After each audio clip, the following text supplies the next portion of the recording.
Hello students, I hope you all are fine. I am here with the next chapter of geography, manufacturing industries. तो manufacturing industry जो हमारी geography का 6 chapter है और term to syllabus का पहला chapter है।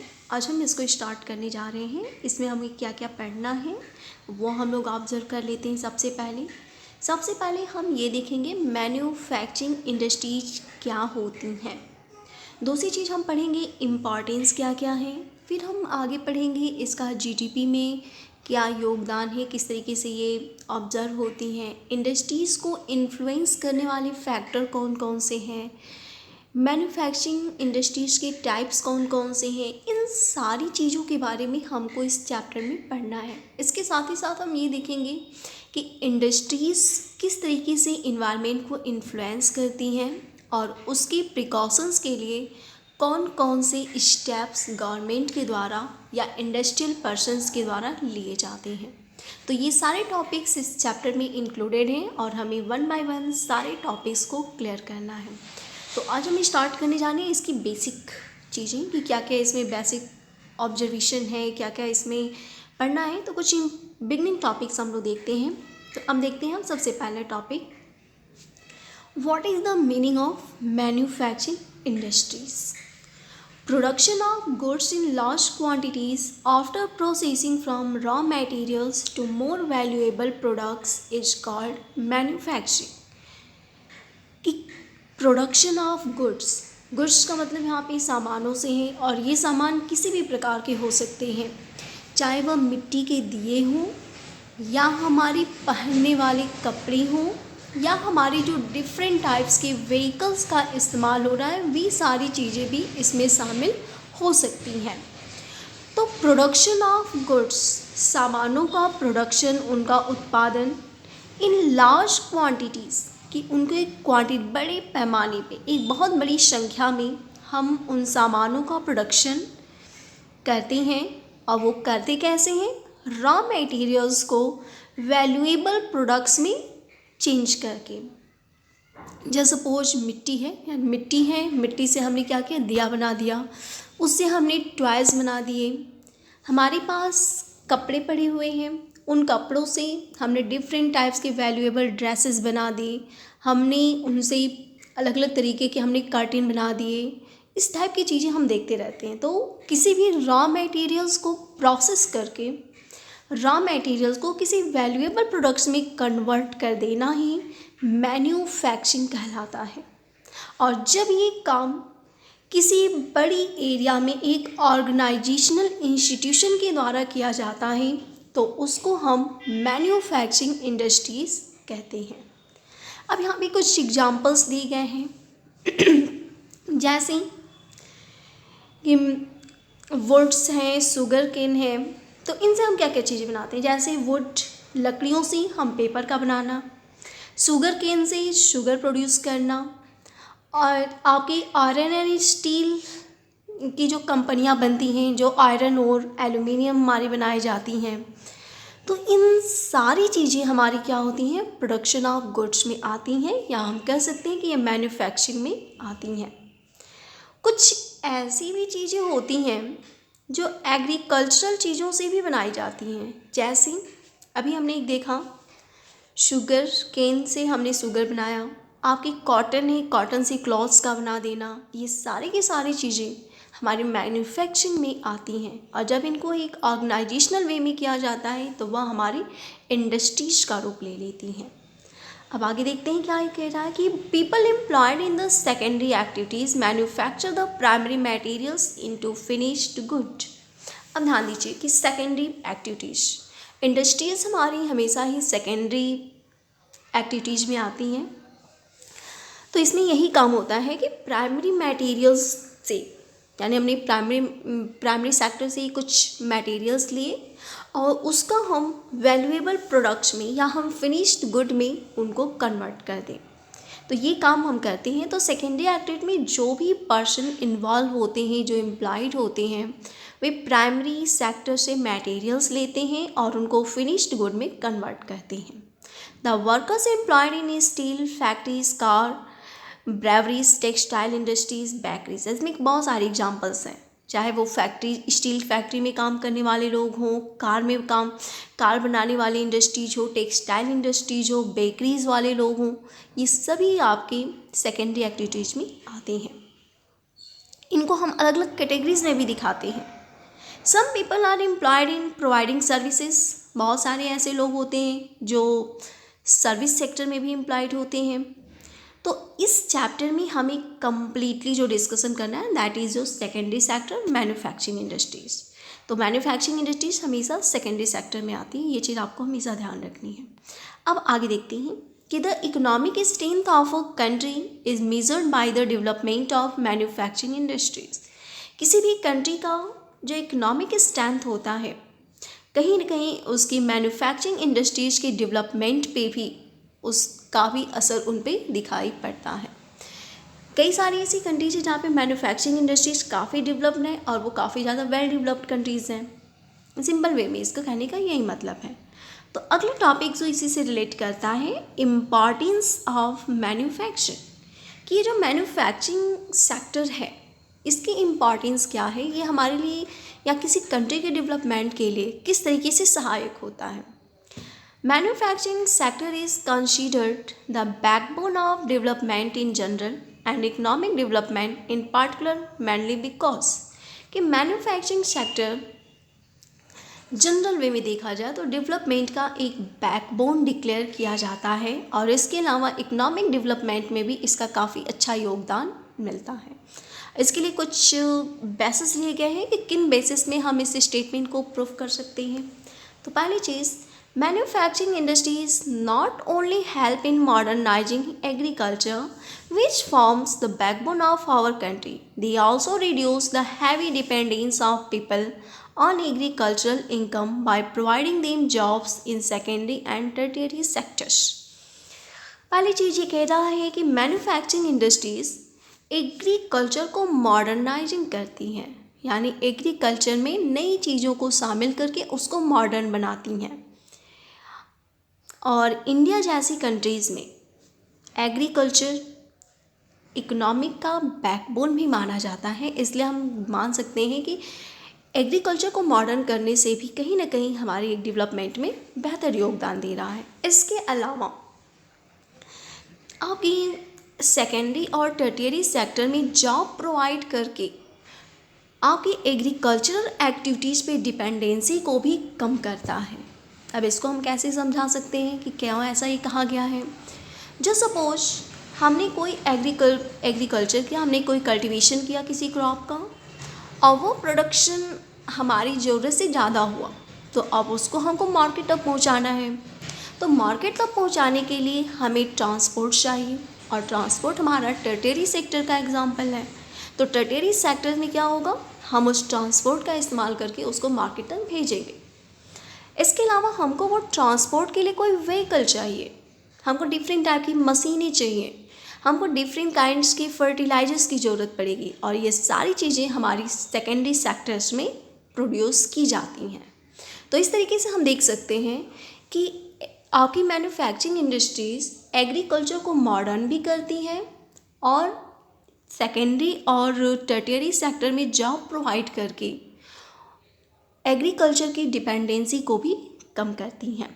दूसरी चीज़ देखते हैं, industrial development is a precondition for eradication of unemployment and poverty from our country, कि हमारी कंट्री से अगर पावर्टी को कम करना है, अनएम्प्लॉयमेंट को कम करना है, तो उसके लिए इंडस्ट्रियल डेवलपमेंट उसकी एक प्री कंडीशन मानी गई है।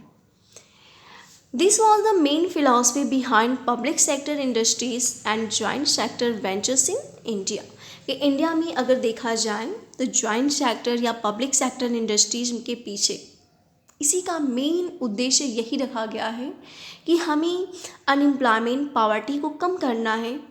और ये कैसे होगा, हम इंडस्ट्रीज ओपन करेंगे, डिफरेंट लेवल पे लोगों की ज़रूरत होगी, लोग उसमें जाएंगे, काम करेंगे, उनको एम्प्लॉयमेंट प्रोवाइड होगी, लेबर फोर्स की ज़रूरत होगी, लोग उसमें शामिल होंगे। इस तरीके से लोग क्या होंगे, एक बड़ी पॉपुलेशन को हम जॉब प्रोवाइड करके अनएम्प्लॉयमेंट और पावर्टी को रिडक्शन कर सकते हैं। इस तरीके से इंडस्ट्रीज़ इनके लिए भी ये प्री कंडीशन का भी काम करती हैं। It was also aimed at bringing down regional disparity by establishing industries in tribal and backward areas.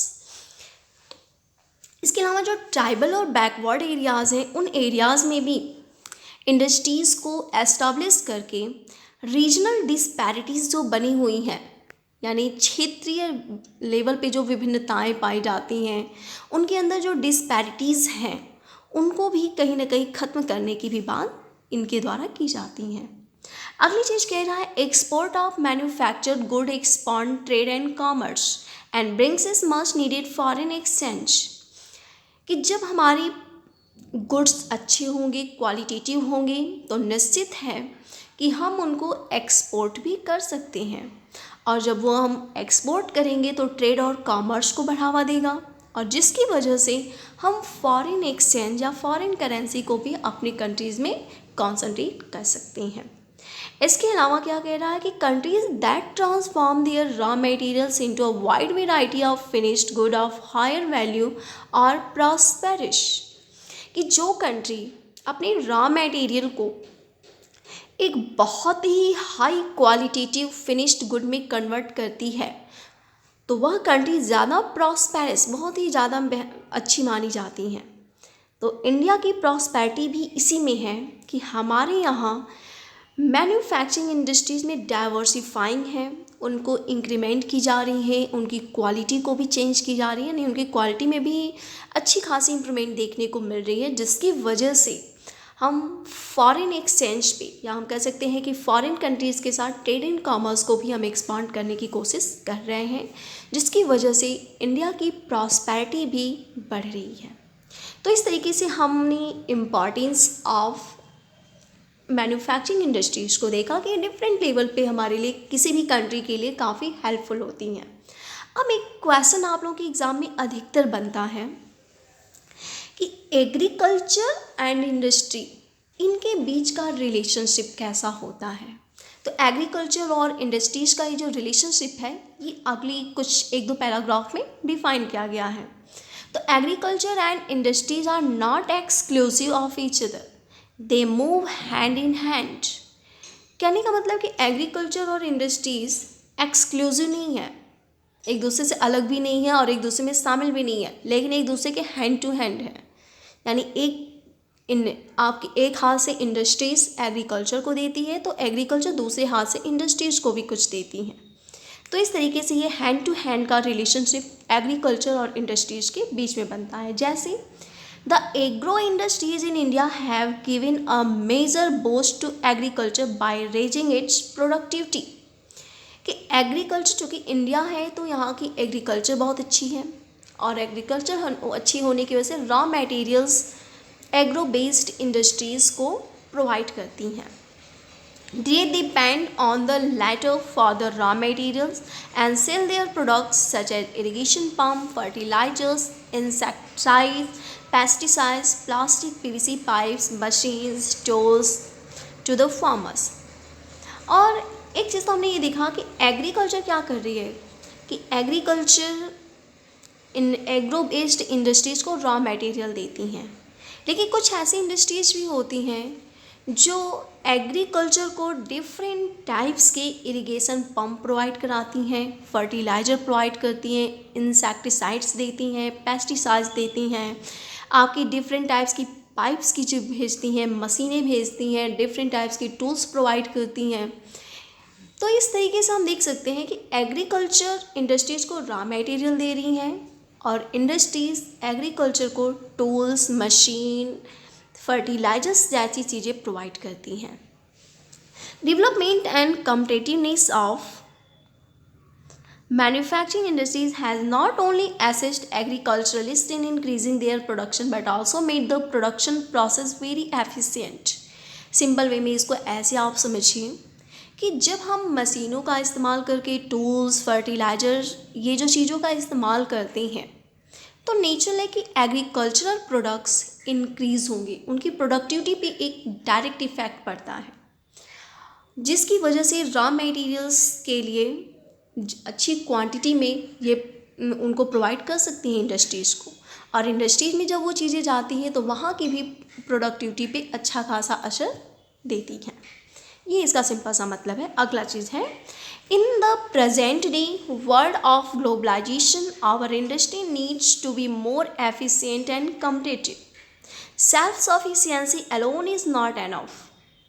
इनका मतलब आज का जो वर्ड है वो ग्लोबलाइजेशन का है। ग्लोबलाइजेशन का सिंपल सा मतलब कि किसी भी फैक्टर पे हर एक कंट्री आपस में एक दूसरे से जुड़ी हुई हैं, चाहे वो इकोनॉमिक रिलेशनशिप हो, चाहे वो कल्चरल हो, चाहे वो सोसाइटी बेस्ड हो, किसी ना किसी बेस पे आज की डेट में कई कंट्रीज़ आपस में, हर एक कंट्रीज़ आपस में एक दूसरे से कोऑपरेट करती है, एक दूसरे के साथ रिलेशन बनाए हुए हैं।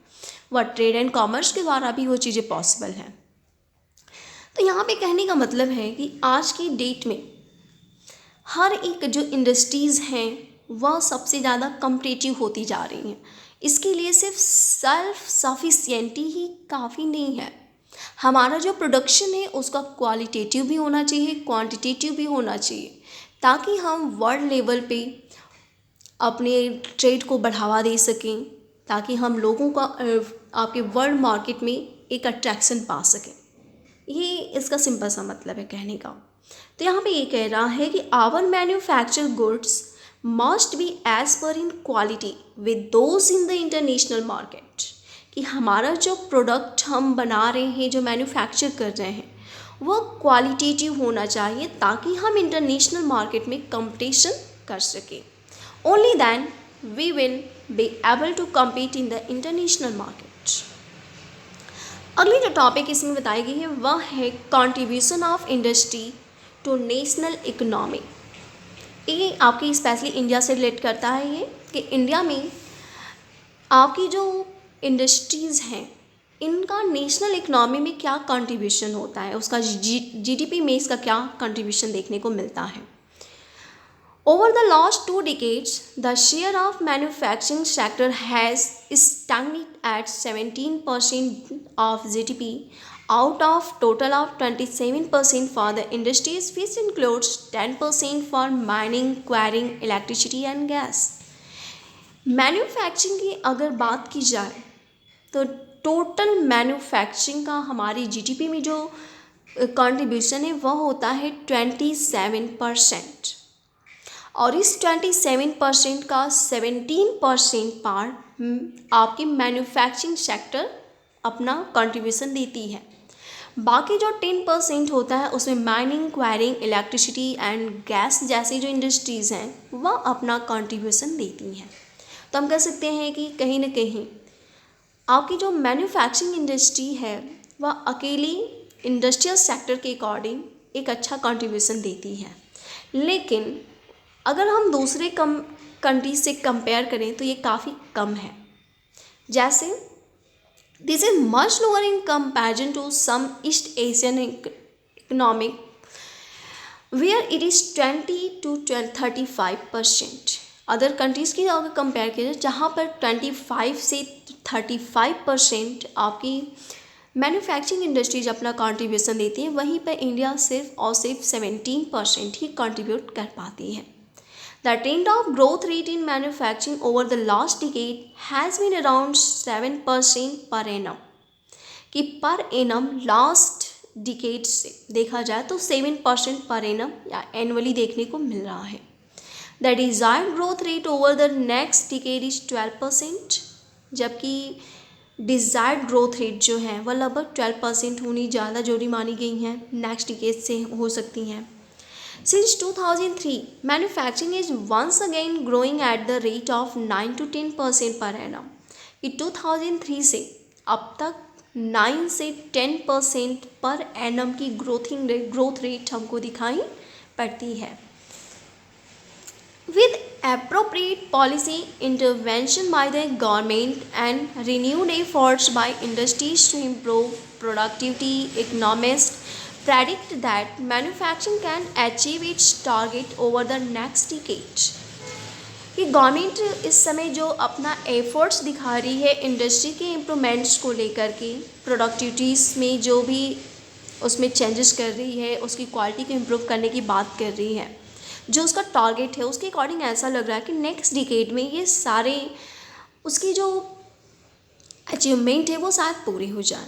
इसके लिए उसने क्या किया, एनएमसीसी का मतलब एक काउंसिल बनाई गई है जिसका मेन काम है कि मैन्युफैक्चरिंग इंडस्ट्रीज़ को और ज़्यादा इम्प्रूव किया जाए। और एनएमसीसी का full form national manufacturing competitiveness council, और ये इसको इसीलिए सेटअप किया गया है कि मैन्युफैक्चरिंग इंडस्ट्रीज़ में जो भी इम्प्रूवमेंट हो सके उसको किया जाए और जो भी जितना बेहतर इसका रिस्पांस हो के वो दिया जा सके। इस तरीके के ये गोल लेकर के ये एनएमसीसी को लॉन्च किया गया है।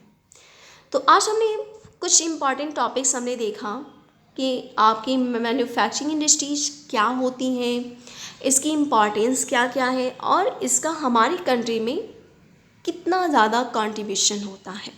In next video we will try to understand about the industrial location, कि वे कौन कौन से फैक्टर्स हैं जो इंडस्ट्रीज़ या इंडस्ट्रियल चीज़ों को प्रभावित करती हैं। Thanks to everyone.